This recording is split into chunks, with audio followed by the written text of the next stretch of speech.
Hello everyone. What I am about to tell you sounds petty at first, almost embarrassing. It starts with apology letters. It ends with theft dressed up as family peace. You stole my house with my own apologies. That is what I said to my mother-in-law, Vivian Mercer, at 11:42 on a Thursday night.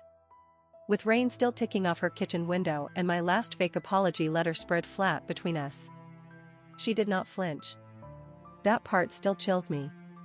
Most guilty people blink. Most guilty people gasp. Vivian lifted her water glass, took one neat sip, and looked at my signature like she was admiring penmanship. I had written hundreds of those letters by then. Sorry for my tone. Sorry for making dinner tense. Sorry for embarrassing Daniel by asking about joint accounts in front of guests. Sorry for crying after being called dramatic. Sorry for misunderstanding paperwork. Every letter had rules. Blue ink. Dated. Signed. No crossouts. If I cried, I had to start over. If my voice shook during a video apology, Daniel would say, calmly, that I was making honesty look performative. Back then, I thought it was about control. Shame me. Isolate me. Keep me soft. I did not yet understand those letters were evidence packets. Tools. Cover. Vivian set her glass down with a soft click. Leah, if you're going to accuse me of something ugly, at least be precise. Precise. That word. She loved words that sounded expensive. Precise. Appropriate. Protective. Managed. I looked down at the page in front of me. February 14th, 3 years earlier. Dear Vivian and Daniel, I regret my impulsive behavior regarding family property concerns.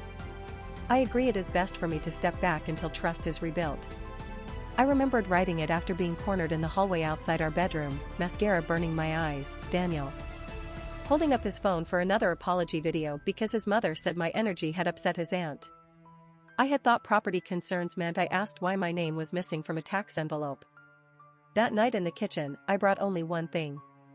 Not proof. Not yet. Suspicion. A title search printout folded in my purse, with the county seal at the top. My married home was listed under Mercer Family Residential Trust. Not Daniel and Leah Mercer. Not joint. Not me at all. You used these before every transfer, didn't you? I asked. She tapped the paper once with one manicured nail. You're overtired. No denial. Only tone management. That is when fear turned into something with edges. Sharp.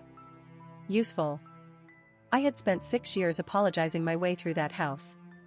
Through birthdays, casseroles, holidays, silent car rides, and bedroom doors closed a little too gently. In 1 minute, all of it changed meaning. Because if those letters were not punishment, then they were preparation. And if they were preparation, I was already years late. I married Daniel because he looked safe. Not exciting. Safe. He listened with both eyes on me. He refilled my water before I asked. He said he admired how hard I worked, how calm I stayed, how I never made scenes. That last part should have warned me. I came from noise. My father could turn breakfast into a hostage situation with one sigh. My mother survived by smoothing tablecloth corners and saying, let's not make this bigger. I learned young that blame was lighter to carry than chaos. If somebody wanted sorry, I gave sorry. Fast. Clean. Useful. Vivian recognized that before I did. At our rehearsal dinner, she laughed when I offered to help stack plates, then said, oh, she's trainable. Everyone smiled like it was affection. Daniel squeezed my knee under the table. I smiled too. The Mercer family did not scream. That was their genius. They arranged. They corrected. They turned your own manners against you until resisting looked unstable. If dinner got tense, Vivian would tilt her head and ask if I needed a minute. If I asked why Daniel's mother had keys to our house but I still did not have login access to one investment account, Daniel would go quiet for the rest of the night. Then he would tell me in bed that I had embarrassed him by sounding suspicious. The first apology letter came after Thanksgiving. I had moved seating cards because Vivian placed me between two distant cousins while Daniel sat beside family business partners. She said I had disrupted the flow of the evening. Daniel brought stationery into our bedroom and set it on the quilt. "Write it down," he said gently. "Mom needs reassurance. After that, this can be over." Over. That word bought my compliance every time. I wrote half a page. Vivian asked for a rewrite because it sounded defensive. On the third try, she nodded and tucked the paper into a leather folder. Then came the apology videos. Short at first. 20 seconds. Look into the camera. Say what you did. Say you understand the impact. Say you accept the family's patience. Daniel said it was for accountability because my words changed later when I was emotional. I hated the lens. I hated how still he wanted me. One Christmas, I asked why a tax refund from our renovation never touched our checking account. Daniel said his mother handled reimbursements more efficiently. Vivian later asked for a letter apologizing for making private family finance matters sound predatory. Predatory. I wrote that word in my own handwriting.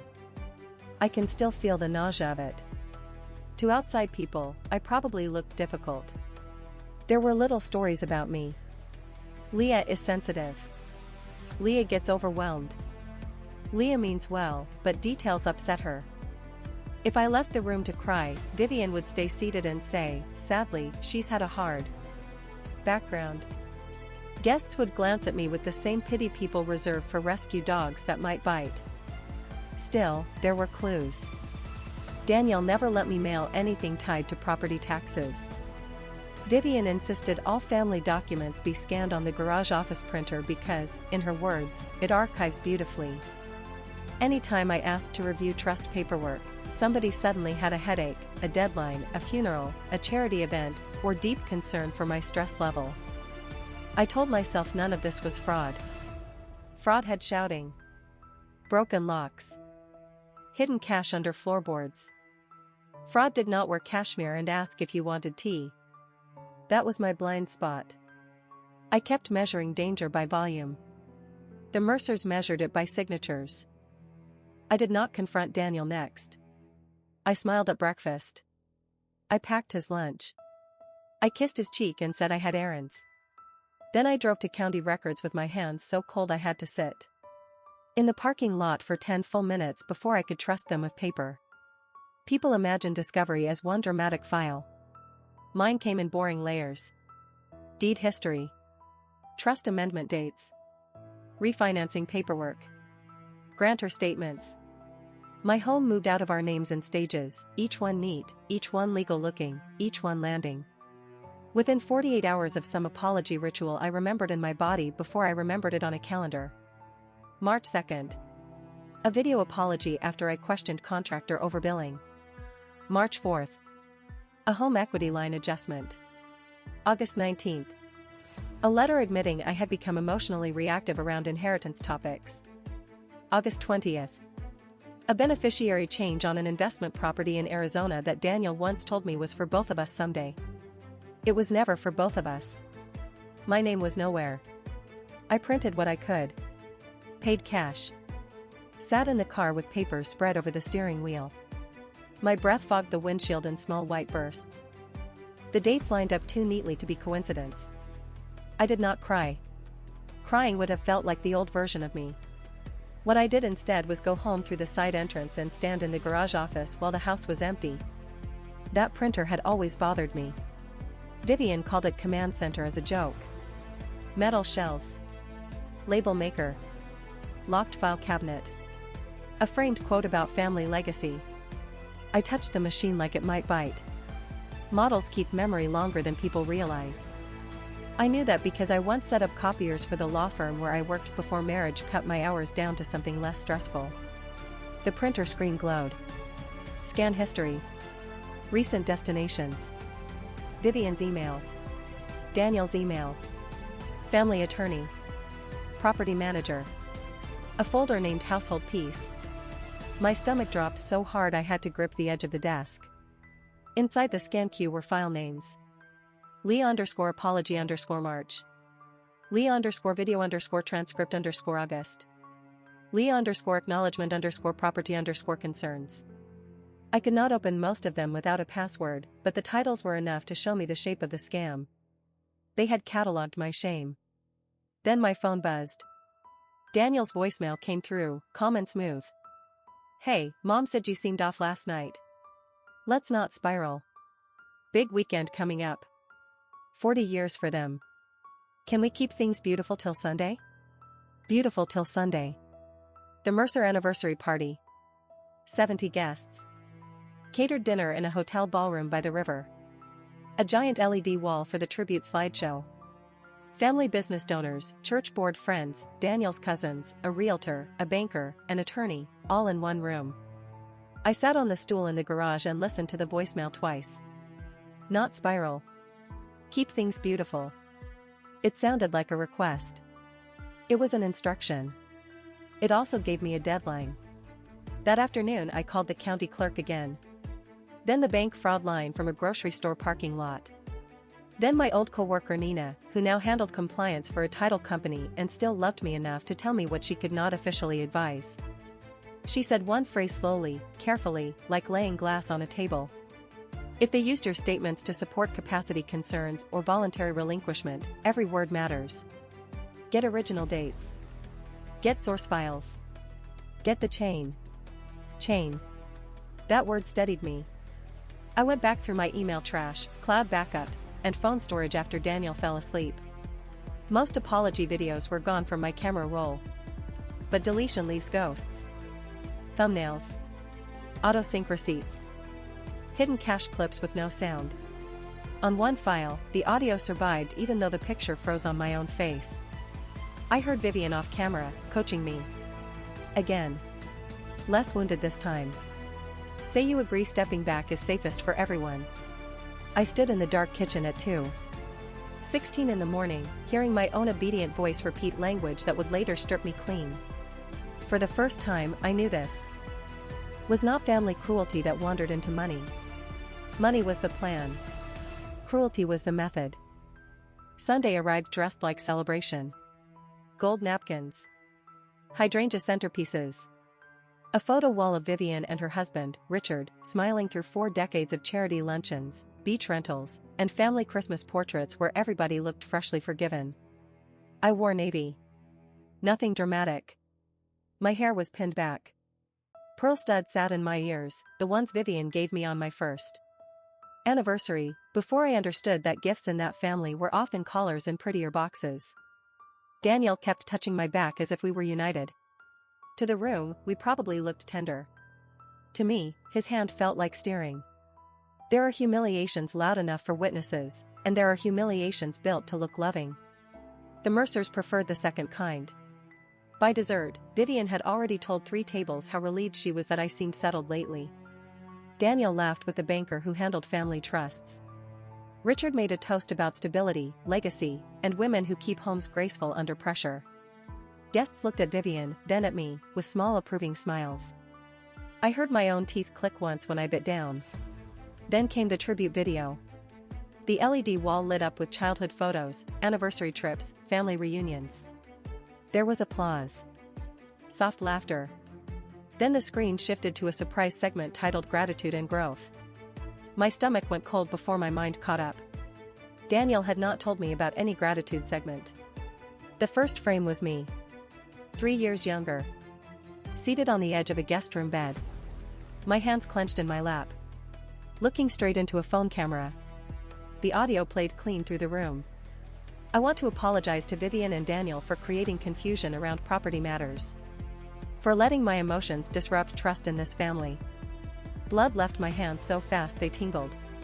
People turned. Not fully. Politely. But enough. Then another clip. Me in the kitchen. Tear tracks visible this time. I understand stepping back is best until I can be more responsible. Somebody at the cousin's table whispered, "Oh my God." Daniel's thumb pressed harder into the side of my chair. Vivian dabbed under one eye as if she had been moved by my journey. That was the plan. Public image management.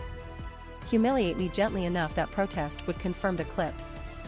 Show me as fragile, unstable, cared for. If I stood and objected, I would become the scene they had always described. Daniel leaned close and kept smiling. Don't do this here. There it was. The old command. The old leash. For one dangerous second, shame flooded me so hard I almost obeyed. I almost let that room absorb the edited version of my life and call it redemption. Then the screen showed a scanned letter with my signature enlarged in graceful script. Dear Vivian, I accept that my impulsive attachment to shared ownership has created concern. Shared ownership. Not ours. Shared. Language written under pressure, now glowing 20 feet tall over creme brulee and coffee cups. I looked around the room. The banker. The realtor. The attorney. Church friends. Women who had copied Vivian's recipes. Men who had praised Daniel for patience. If I stayed silent, that video would become social fact before the dessert plates cleared. Vivian stepped to the microphone, all velvet sorrow. Families survive when we choose grace over pride. Leah has been on a beautiful journey with us. Two people started a polite applause, then stopped when the room sensed something was wrong. Beautiful journey. My ears rang. I could hear air coming through the vent above the dance floor. I could hear a spoon tapping inside one cup at a back table. I could hear my own breath slow down instead of speed up. That surprised me. Because humiliation used to scatter me. This time, it organized me. I stood. Smoothed my napkin. Picked up my clutch. Daniel's face changed first. Not to guilt. To fear. Good, I thought. He sees the shape of this now. I walked toward the AV table while the screen still held my signature like evidence against me. They had chosen a giant screen. So had I. I asked the AV kid for 1 minute, and my voice came out steadier than I felt. He looked maybe 19, terrified, and stepped aside when I said, "This concerns fraud." Funny word. Fraud finally sounded loud enough. A silver flash drive hung from my house-shaped key ring. Nina had copied county records, scan logs. Recovered audio onto it that afternoon after meeting me in a pharmacy parking lot like we were exchanging state secrets instead of my marriage. I clicked open the first file. The screen went black. Then white text appeared. Timeline. I did not rush. Slow was crueler. Since my apology videos are part of tonight's program, I said into the microphone, calm and clear, let's finish the program. Gasps hate being noticed. You can hear people swallow them. Slide 1. My February apology letter on the left. A county filing on the right. Same signature date. 2 days later, a trust amendment moved title authority away from joint review. This letter was not about healing, I said. It was attached to trust paperwork filed 48 hours later. Slide 2. A still frame from one apology video. Beneath it, a loan modification record. The dates matched again. When I was told to say stepping back was safest, home equity access changed the next day. Murmurs started. One glass landed too hard on a table. Vivian moved first. Not toward me. Toward Daniel. She hissed at him without moving her lips. He half rose, then sat again when half the room noticed him. Good. Stay visible. I clicked again. The garage printer log appeared, enlarged across the wall. File names glowed in blue. Leah_apology_March. Leah_video_transcript_August. Household piece. Sent to Vivian. Sent to Daniel. Sent to the family attorney. This time I paused. Let the room read. Let silence testify. These are scan logs from the printer in Vivian's garage office, I said quietly. I was told apology letters were for family closure. They were archived, labeled, and forwarded before financial changes. The banker at table 7 stopped pretending to sip his coffee. The attorney near the dance floor took off his glasses. Richard stared at the screen like he had never seen a single email in his life. Then I opened the final proof. The audio file. I did not warn them first. It was better that way. There was a speaker click. A little static. Then Vivian's voice filled the room, low and close. Again. Less wounded this time. Say you agree stepping back is safest for everyone. If she sounds unstable, keep rolling. It helps. Daniel answered, muffled. She'll cry. Vivian replied, good. Shame makes people sign faster.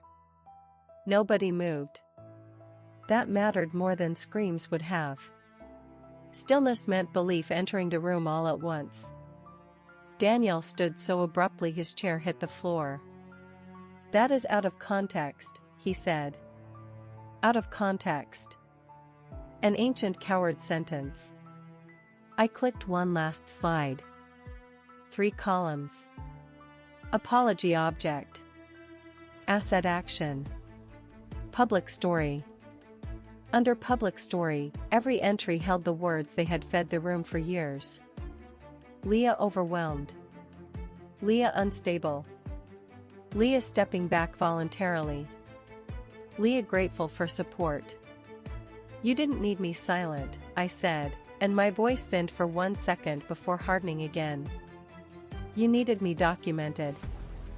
I turned from the screen and looked straight at Vivian for the first time all night. She had gone pale in a controlled way. Not collapse. Calculation. She was already searching for an alternate version. Data error. Misunderstanding. Protective measures. Mental health concern. I knew the script because I had lived inside the rehearsal. So I pulled a notarized envelope from my clutch and held it up. This contains the original title records, scan logs, bank correspondence, and this audio transcript. Copies went out at 7:30 tonight to bank compliance, county fraud, and 2 trustees not named Vivian Mercer. Several guests inhaled at once. That was the pivot. Not accusation. Consequence. The power changed shape in that room so fast it felt like weather. Once truth enters a room, people rush to prove they always had instincts about it. That is one of society's ugliest little efficiencies. Women who once told me to be patient suddenly stared at Vivian like she carried a disease. Richard's sister covered her mouth and whispered, I knew those videos were wrong. She did not know. None of them did. But now they wanted moral distance from the stain. The banker crossed the ballroom first. Not to me. To Daniel. There is no tenderness in a compliance face. Do not discuss account structures with anyone else tonight, he said quietly. The family attorney did something even more interesting. He did not defend Vivian. He asked for a copy of the audio. That told me he was calculating liability, not loyalty. Daniel came toward me anyway, white around the mouth, palms open like he still believed marriage could be staged back into view. Leah, listen to me. Mom said if we didn't formalize things, creditors from Richard's old deal could touch the property. We were protecting the family. Protecting us. There it was. The motive. Not pure malice. Preservation. Legacy panic. Richard had nearly lost a major development years earlier. Vivian had built an empire around never feeling exposed again. Her control had a reason. That reason did not clean the blood off it. Then why use my apology videos? I asked. Daniel stammered. Because if you challenged the process, we needed a record that you agreed. Mom said your history made everything messy. My history. Translation: difficult childhood. Anxiety. Tears they provoked, then archived. They had turned my wound into an instrument. Part of me wanted to slap him. The bigger part wanted him to keep talking. Say it clearly, Daniel, I said softly. A guest nearby started recording on a phone. I heard the tiny tap. Daniel swallowed. We needed proof you were stepping back voluntarily. That sentence moved through the room like the scent of gasoline. Invisible, immediate, undeniable. Vivian finally came forward. No microphone now. No velvet. Only steel. You are destroying your own security for spectacle, she said. She was right about one thing. I was paying for this. The fraud reports would freeze accounts. Lawyers would swallow savings. My marriage, whatever corpse remained of it, was finished before coffee service. The house might be tied up for years. Revenge like this is not free. Anyone telling you otherwise has never signed their own name in the wrong room. That was my strategic choice. I could stop at humiliation and negotiate privately, maybe salvage comfort. Or I could press until systems moved, and lose every soft place connected to Mercer money. I looked at the ballroom doors. I looked at the staff pretending not to watch. I looked at women lifting their phones lower when I glanced over. I looked at Daniel waiting for some mercy he had never shown me when I was cornered and crying on camera. Then I handed the envelope to the attorney and a duplicate packet to the banker. I am destroying access, not security, I said. Vivian's nostrils flared. A tiny thing. A huge meaning. Richard sat down heavily and asked nobody in particular, what else did you file in my name? That was the first crack inside their own house. He had known enough to benefit, maybe not enough to feel safe anymore. Good. Dread belonged to everybody now. The hotel manager approached, worried about a scene. I thanked him, borrowed a side microphone, and made one final announcement to the room. If anyone here received copies of my apology letters or videos as character references, please forward them to the address now on the screen. They were coerced. They were used in financial actions I did not knowingly authorize. Phone notifications began pinging almost at once. The receipt drop became a flood. A cousin. A realtor's assistant. One church friend. An old family bookkeeper. Files started arriving before I even left the stage. That is the thing about controlled people. Once one lock breaks, others remember doors. And Vivian, for the first time since I met her, looked outnumbered. The screen eventually went dark. That part felt almost rude. So much damage, and then a black rectangle again, as if the room could reset. It could not. I left through a side hallway with one garment bag, one overnight case. The pearls still in my ears because I was too tired to rip them off. Daniel followed me as far as the elevator bank. Leah. Please. Come home and we can sort this privately. Home. A strange word when title history is still fresh in your blood. You mean your trust's property, I said quietly. He cried then. For the first time in our marriage, I watched his face collapse without moving to rescue it. Maybe some of those tears were real. I am sure some were for himself. Both can be true. I stepped into the elevator while he said my name once more, smaller this time, as if he was trying out life without leverage. By 2 a.m, bank compliance had replied. Temporary restrictions were in place pending review. The county fraud office logged my report. Nina texted 3 words. Keep copies offline. I checked into a furnished townhouse that her cousin rented by the month. Beige carpet. Cheap lamp. Clean sheets. No family photos watching me apologize. Morning brought fallout in practical language. The attorney requested a formal statement. The mortgage servicer flagged the transfer sequence. One trustee denied knowledge of my removal from the residential title chain.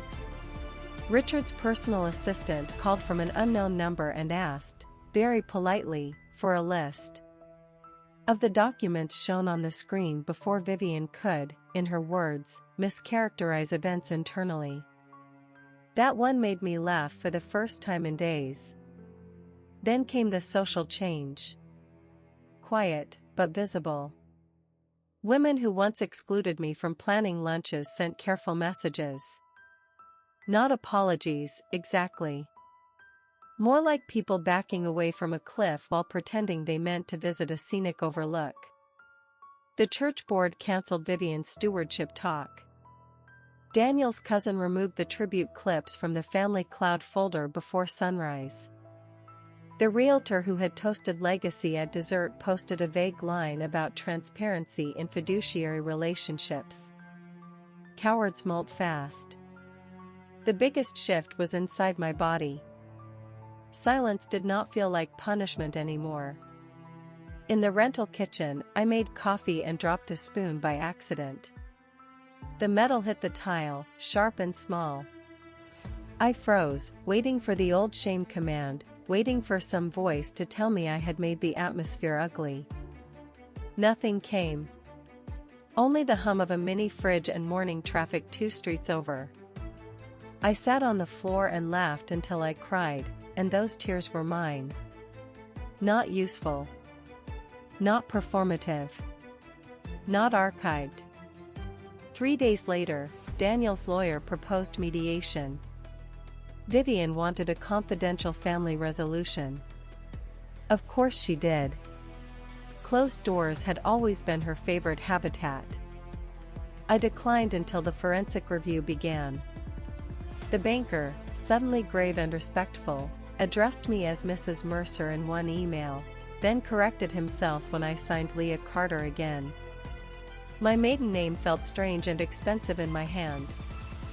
I did not get instant victory. Real systems move slower than revenge fantasies. But status changed that night in a way no court order could fully capture. A room that had been trained to doubt me watched them use my apologies like forged alibis. The public story broke. That matters. When I finally took the pearls off, I set them in a motel-style ice bucket and left them there for housekeeping. Some collars do not deserve drawer space. 2 weeks later, I sat in Nina's borrowed office and signed affidavit number 3. Rain blurred the strip mall outside the window into watercolor. My silver flash drive rested beside a legal pad, the house-shaped key ring turned sideways like a little joke with no humor left. By then, Daniel was staying at a condo owned through another trust. Vivian had retained separate counsel. Richard had frozen discretionary transfers until an internal review. Words like conversion, coercion, undue influence, and misrepresentation now traveled with a family name that once only floated through charity newsletters and Christmas cards. People asked if I felt better. I said yes because the answer was easier than the truth. The truth was sharper. I felt awake. I felt expensive to deceive now. I felt grief in organized folders. There was enough evidence already. Enough to break the public story, freeze movement, and force records open. Enough to make them fear a paper trail more than my tears. Enough for me to sleep with the door locked and no script on the bedside table. But there was one file I did not play in that ballroom. I kept it off the screen on purpose.